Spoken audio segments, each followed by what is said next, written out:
Satreskrim Polres Teluk Bintuni berhasil mengamankan warga Nabire yang diduga menyelundupkan senjata api ilegal melalui Jalan Trans Bintuni, Manokwari. Menteri Pendidikan dan Kebudayaan Nadiem Makarim meminta sekolah di luar perkotaan untuk menggelar pendidikan secara tatap muka.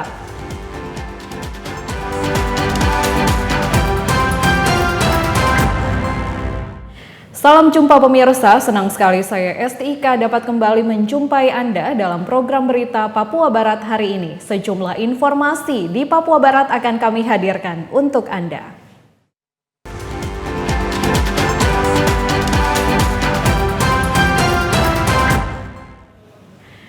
Inilah berita selengkapnya. Pemirsa, seorang warga Kabupaten Nabire, Provinsi Papua berinisial WT ditangkap aparat Satreskrim Polres Teluk Bintuni atas dugaan penyelundupan senjata api ilegal di Jalan Trans Bintuni, Manokwari pada hari Rabu 10 Februari kemarin sekitar pukul 14.30 waktu Indonesia Timur. Dari penangkapan tersebut, aparat berhasil mengamankan sejumlah barang bukti, diantaranya satu pucuk senjata api rakitan laras panjang, satu pucuk senjata api revolver, 600 butir amunisi kaliber 5,56, 7 butir amunisi rev 3,8, dan barang bukti lainnya. Pada siaran pers yang digelar di Polres Teluk Bintuni Kamis siang, Kapolres Teluk Bintuni AKBP Hans Irawan mengungkapkan jika keberhasilan pihaknya menggagalkan penyelundupan senpi ilegal merupakan hasil sinergitas dengan masyarakat.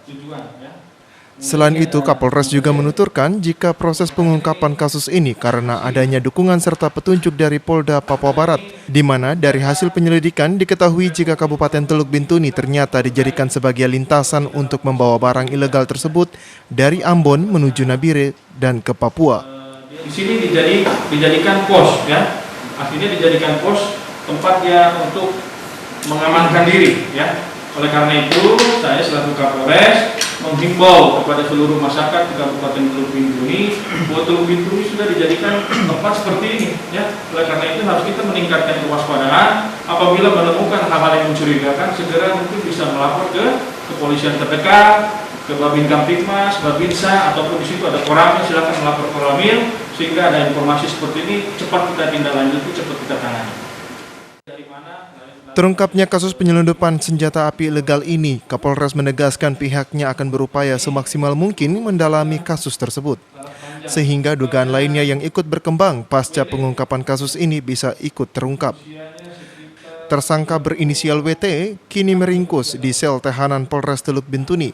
Kapolres menegaskan pihaknya akan memproses sesuai prosedur penanganan tindak pidana yang berlaku, di mana penyidik akan menerapkan pasal sangkaan dari Undang-Undang Darurat Nomor 12 Tahun 1951 dengan ancaman kurungan penjara 20 tahun. Dari Teluk Bintuni, Valentino Wanma, TVRI Papua Barat melaporkan. Petugas kantor pencarian dan pertolongan Manokwari akhirnya menemukan Susan Rumakewi yang terjepit di celah batu karang tepat depan rumahnya dalam keadaan meninggal dunia. Susan Rumakewi, 22 tahun, dilaporkan hilang saat melakukan aktivitas mancing di Kampung Asai. Sebelumnya, korban diketahui pergi mancing dengan menggunakan perahu di Pantai Asai pada tanggal 10 Februari sekitar pukul 15.40 waktu Indonesia Timur. Pada pukul 17.05 waktu Indonesia Timur, tim SAR menerima informasi dan pada pukul 17.25 tim SAR bergerak menuju titik koordinat atau lokasi korban memancing. Dalam melakukan pencarian, tim SAR menerjunkan 10 orang yang dibantu oleh petugas Polair 4 orang serta masyarakat dan keluarga korban sebanyak 10 orang. Kepala Sub Operasi Kantor Pencarian dan Pertolongan Manokwari, Martinus Febrian, mengatakan saat ditemukan korban sudah dalam kondisi meninggal dunia dan terjepit di sela-sela batu karang depan rumahnya. Saya selaku Kasubsi Operasi melaporkan terkait kondisi membahayakan manusia di Kampung Asai yang pada pukul 23:35 tadi kami menemukan korban berada di bawah karang, tepatnya di lokasi di mana tempat korban melakukan aktivitas mancing tadi siang, sehingga tim gabungan kami langsung mengevakuasi korban dan menyerahkan ke pihak keluarga. Dan untuk itu kami menyampaikan sekali lagi kepada semua unsur potensi yang terlibat, khususnya TNI dan Polri, yang boleh mendukung kami dalam pelaksanaan kegiatan operasi SAR di malam ini, sehingga operasi SAR boleh terlaksana dengan baik dan korban kami serahkan ke pihak keluarga. Kasubsi Kantor Pencarian dan Pertolongan Manokwari Martinus Febrian juga menyampaikan penghargaan dan ucapan terima kasih kepada semua pihak yang telah membantu tim SAR dalam operasi pencarian tersebut sehingga korban ditemukan. Untuk itu masyarakat diminta lebih berhati-hati dalam melakukan aktivitas memancing karena saat ini cuaca dalam kondisi yang tidak baik. Tim Liputan TVRI Papua Barat melaporkan. Pemirsa, Menteri Pendidikan dan Kebudayaan Nadiem Makarim meminta semua sekolah di luar perkotaan untuk menggelar pendidikan tatap muka, namun harus dengan seizin Pemda setempat dengan mempertimbangkan kondisi pandemi COVID-19. Mendikbud Nadiem Makarim didampingi Wakil Gubernur Papua Barat Muhammad Lakotani bersama staf khusus Presiden Billy Mambrasar dan Wakil Bupati Sorong Suko Harjono mengunjungi SMP 14 di Jalan Pendidikan Kampung Kelasari, Distrik Moisegen, Kabupaten Sorong, Papua Barat. SMP 14 Kelasari adalah di salah satu SMP di daerah 3T, tertinggal, terdepan, dan terluar di wilayah Kabupaten Sorong pada Rabu 10 Februari 2021. Mendikbud Nadiem Makarim melihat langsung proses belajar tatap muka yang sudah mulai digelar sejak awal bulan Februari 2021. Mendikbud juga berbincang dengan guru yang sedang mengajar dan tak lupa melakukan swafoto di ruang kelas saat siswa melakukan belajar tatap muka secara terbatas mengikuti anjuran protokol kesehatan. Mendikbud meminta semua sekolah yang lokasinya tidak berada di daerah perkotaan harus segera menggelar belajar secara tatap muka dengan tetap menerapkan protokol kesehatan secara ketat. Selain mengunjungi sekolah tatap muka, Mendikbud bersama Wakil Gubernur Papua Barat juga melakukan kunjungan ke sekolah luar biasa dan memantau asrama sekolah tersebut.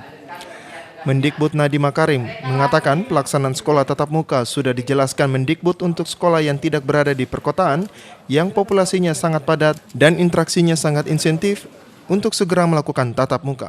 Saya menganjurkan secara keras untuk sekolah-sekolah yang tidak di perkotaan, yang populasinya itu sangat padat dan interaksinya sangat intensif, untuk segera melakukan tatap muka. Gak apa-apa, kalau mau cuman 3 hari seminggu silakan, kalau mau cuman 2 hari seminggu silakan. Kan yang diatur cuman maksimalnya, yang diatur itu cuman yang 50% kapasitasnya, gak boleh di atas itu. Sementara itu, Kepala Sekolah SMP Negeri 14 Kampung Kelasari Kabupaten Sorong, Irsam, menjelaskan pihaknya sudah mulai menggelar pendidikan secara tatap muka sejak awal Februari 2021. Untuk kelas 7 dan 8 diatur seminggu sekali, sementara untuk kelas 9 digelar setiap hari secara bergantian dalam 2 shift. Bagi kelas A dan B, jadi misalnya kelas A-nya masuk minggu ini, nanti diganti minggu depan kelas B. Tetapi untuk kelas 9, karena persiapan untuk penilaian akhir ujian nanti, jadi dia masuk terus selama ini. Tetap dibagi 2 kelas, mengikuti protokol kesehatan.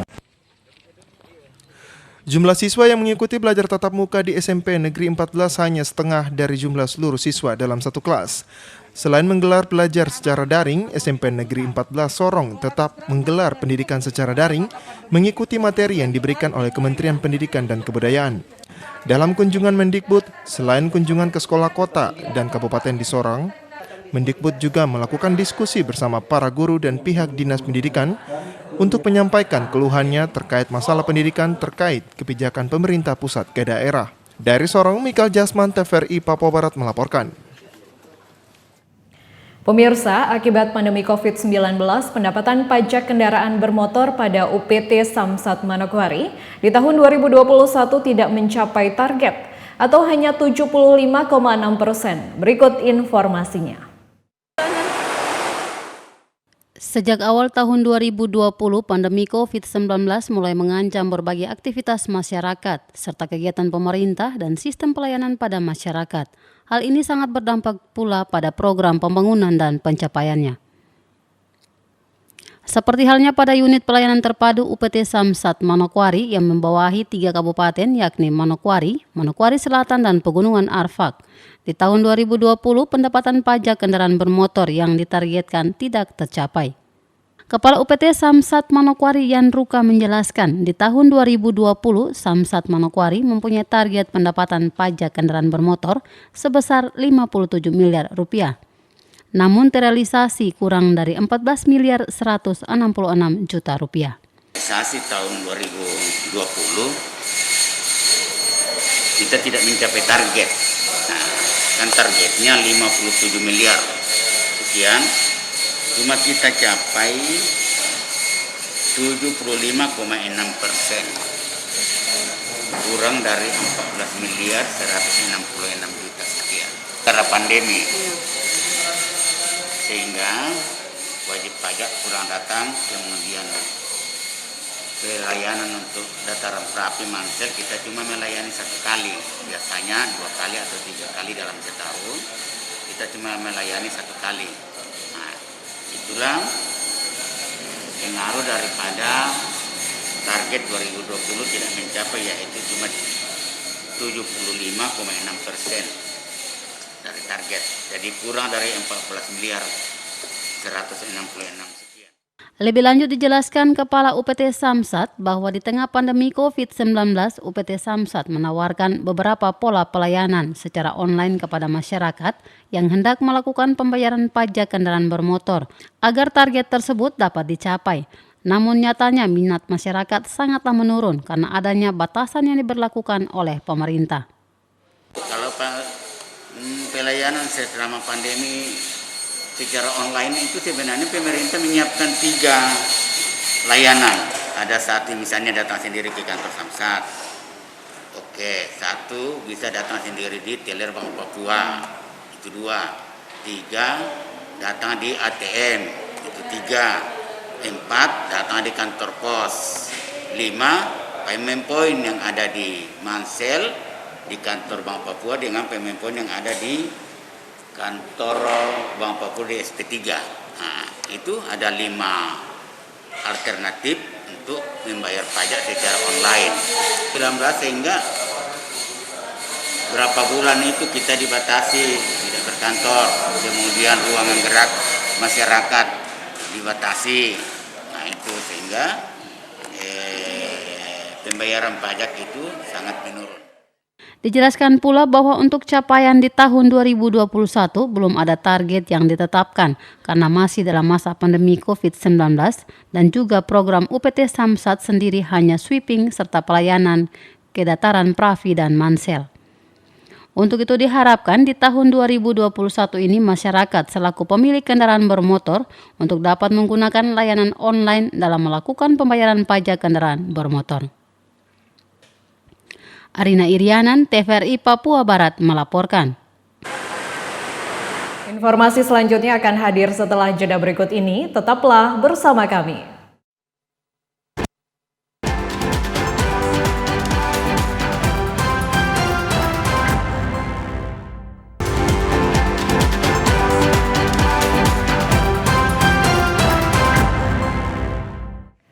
Terima kasih Anda masih bersama kami. Pemirsa, Polda Papua Barat menghadirkan badut Brintas dalam melakukan sosialisasi penerapan protokol kesehatan di Kabupaten Manokwari. Hal menarik dilakukan oleh personil Polda Papua Barat dalam sosialisasi 4M, yakni memakai masker, menjaga jarak, mencuci tangan, dan menghindari kerumunan yang disampaikan kepada warga Manokwari terutama pengguna kendaraan. Selain menghadirkan badut Brintas, Polda Papua Barat juga turut menyertakan badut zebra Mansinam dan sosok polisi. Sosialisasi itu berlangsung di beberapa titik sepanjang jalan protokol di Kabupaten Manokwari. Kabid Humas Polda Papua Barat Kombes Polisi Adam Erwindi melalui rilisnya menjelaskan, badut Brintas merepresentasikan polisi yang humanis dan ramah anak, sehingga ketika ada pengendara yang membonceng anak mereka tidak merasa takut. Dan sosialisasi seperti ini tentunya dapat menarik perhatian anak-anak dan bisa diterima dengan baik.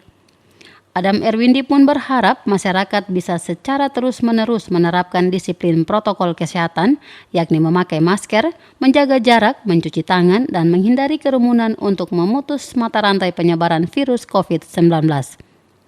Dalam kegiatan itu, personil mendata sebanyak 142 masyarakat yang tidak menggunakan masker dan helm. Para pelanggar ini kemudian diberikan teguran dan pemahaman agar selalu menggunakan helm dan masker saat berkendara di jalan untuk keselamatan dan kesehatan. Dengan dihadirkan badut berintas diharapkan dapat meningkatkan kesadaran masyarakat di Papua Barat, terlebih khusus di Kabupaten Manokwari sebagai ibu kota Provinsi Papua Barat. Jimmy Tabisu, TVRI Papua Barat melaporkan.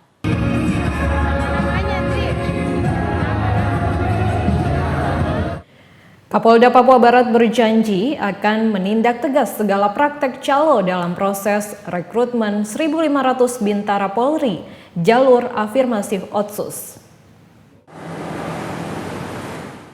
Dalam rilisnya melalui Humas Polda Papua Barat disampaikan Kapolda Papua Barat Irjen Polisi Tornagogo Sihombing Rabu 10 Februari kemarin di hadapan para pejabat utama Polda Papua Barat secara tegas mengatakan praktek calo dalam proses rekrutmen Bintara Polri jalur afirmasi Otsus harus bersih dari praktek percaloan. Apabila ada oknum yang dengan sengaja mencoba-coba untuk menjadi calo, maka akan diproses hukum. Bahkan Kapolda pun mengingatkan para personil di lingkungan Polda Papua Barat dan jajaran Polres agar tidak memberikan janji perihal jaminan kelulusan bagi masyarakat dengan meminta imbalan.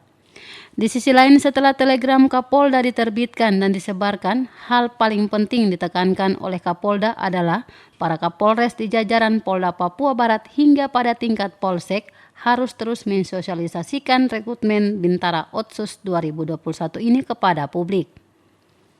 Sementara itu, Kepala Bidang Humas Polda Papua Barat, Kombes Pol Adam Erwindi menambahkan bahwa penerimaan Bintara Afirmasi Otsus 2021 merupakan bukti dan komitmen Polri untuk memberdayakan masyarakat asli Papua melalui jalur afirmasi Otsus. Kabid Humas juga menegaskan penerimaan Bintara Noken Polda Papua Barat tahun 2021 tidak dipungut biaya alias gratis. Melalui komitmen Kapolda Papua Barat diharapkan dapat menghasilkan sumber daya manusia yang terbaik dari rekrutmen Bintara jalur afirmasi Otsus tahun 2021.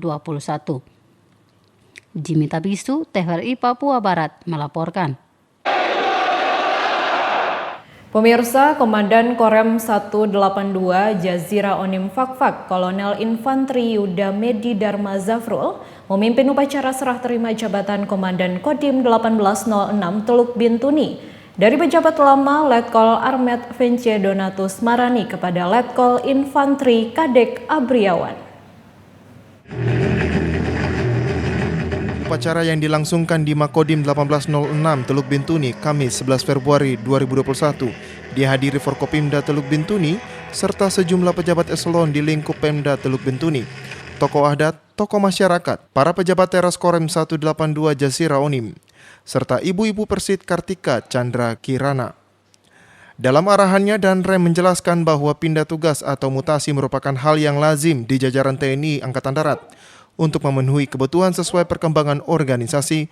Untuk itu, mutasi wajib dilakukan sebagai bentuk pembinaan jenjang karir prajurit TNI AD. Kepada Letnan Kolonel Infanteri Kadek Abriawan, SIP, beserta istri, saya ucapkan selamat datang dan selamat bertugas. Saya berharap agar Komandan Kodim yang baru mampu memelihara dan meningkatkan kemajuan yang telah dirintis dan dicapai oleh para Komandan Kodim sebelumnya. Kembangkan inovasi dan kreativitas dalam setiap tugas guna menemukan berbagai terobosan dalam menciptakan soliditas dan sinergitas dengan aparat terkait, baik pemerintah daerah maupun Polri yang mampu memberikan kontribusi optimal dalam mendukung pelaksanaan tugas pokok Korem 182 Jazira Onim. Dan penghargaan yang setinggi-tingginya mengucapkan terima kasih kepada Letnan Kolonel Armet Vence Donatus Marani SOS MSI atas segala dedikasi, loyalitas dan pengabdian selama ini. Dalam hal pergantian pejabat di jajaran Korem 182 Jasira Onim dalam konteks manajemen organisasi modern, Danre menyebutkan ada hal prinsip yang saling berkaitan, yakni pengembangan personil dan organisasi. Untuk itu pelaksanaan sertijab tersebut tidak membuat tugas pokok dan kebijakan satuan berubah, meski pimpinannya berganti. Dari Teluk Bintuni, Valentino Wanma, TVRI Papua Barat melaporkan.